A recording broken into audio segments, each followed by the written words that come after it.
கர்த்தரின் பரிசுத்த நாமத்துக்கு மகிமை உண்டாவதாக. இயேசு கிறிஸ்துவ நாமத்தினாலே உங்களை வாழ்த்துகிறேன். கிறிஸ்துவுக்கு பிரியமானவர்களே, இன்றைக்கு வார்த்தை என்ன பேசணும்னு சொல்லிட்டு கர்த்தர் தியானிக்கும் போது கர்த்தர் இந்த ஒரு வார்த்தையை வெளிப்படுத்தினார்.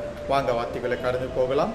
எபேசியர் 4:27 பிசாசுக்கு இடம் கொடுக்காமல் இருங்கள். ஆமென்.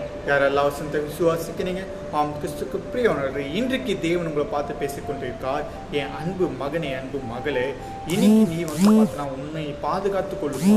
பிசாசானவன் உன்னை பார்த்தனா பிடிக்க பார்த்தனா அவன் முயற்சி செஞ்சு கொண்டிருக்கான். நீ அவனுக்கு இடம் கொடுக்காத. நீ என்னிடத்துல வந்துரு. அப்பா கூட என் கூட பார்த்தனா நேரத்தை ஒதுக்காருமி.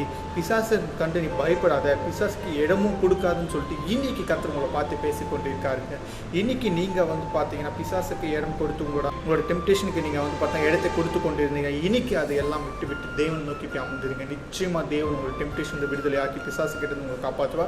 ஸோ அவர் கொடுத்த வார்த்தைகளையும் வசனங்களையும் விசுவாச்சு கத்துக்குள் மகிழ்ச்சியா இருங்க. கத்த நம்ம கேட்ட வார்த்தைகளையும் வசனங்களையும் ஆசிப்பா.